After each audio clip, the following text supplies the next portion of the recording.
Le prince Harry s'envolerait sur la plus petite chose pendant son séjour dans sa famille royale, a affirmé un éditeur royal.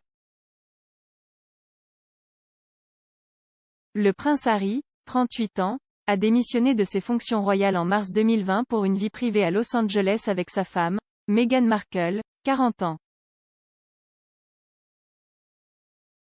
La rédactrice royale Rebecca English a affirmé que des sources lui avaient dit que le duc de Sussex s'offusquait des moindres choses avant le Brexit.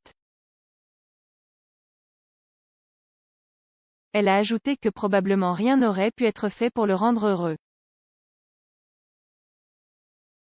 S'adressant à Palace Confidential sur Mail+, Madame English a déclaré: J'ai beaucoup parlé à des gens à ce sujet au fil des ans et il m'est très clair que Harry était très, très susceptible à ce moment-là. Plus susceptible qu'il ne l'était normalement. Il s'envolait et s'offusquait de la moindre chose.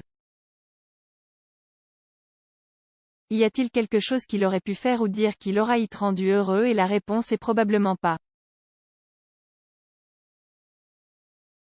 La révélation intervient quelques jours seulement après que Harry et Meghan se soient rendus à New York pour assister au concert Global Citizen Live à Central Park. Le duc et la duchesse de Sussex ont visité le mémorial de la ville pour les attentats du 11 septembre 2001 contre le World Trade Center. Le journaliste de WNBC Romney Smith a rappelé comment les photographes et les médias de Meghan et Harry étaient en dehors du groupe médiatique. Madame Smith a déclaré au podcast Royally Obsessed: le signal de 5 minutes s'est produit 4 fois, puis ils ont dit 2 minutes. À un moment donné, tout le monde est devenu vraiment très silencieux parce que nous avons vu quelques autres personnes des médias et nous nous sommes dit: qui sont-ils et pourquoi sont-ils devant la ligne? C'est à ce moment-là que nous avons réalisé que c'était vraiment 2 minutes parce que ce sont leurs photographes et leurs médias parce qu'aucun de nous ne les connaissait. Harry et Meghan ont parlé de l'équité des vaccins avec un responsable des Nations Unies avant de se joindre à un concert à New York organisé pour promouvoir le sujet.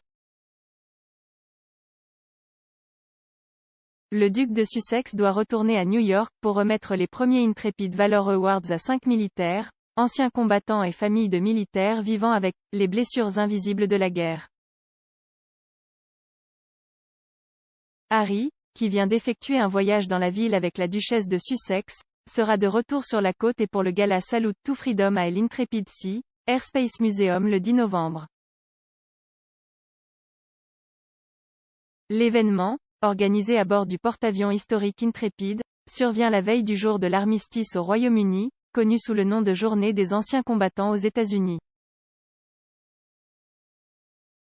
Harry, qui a servi dans l'armée britannique pendant une décennie, a été déchu de ses rôles militaires honorifiques après le Brexit.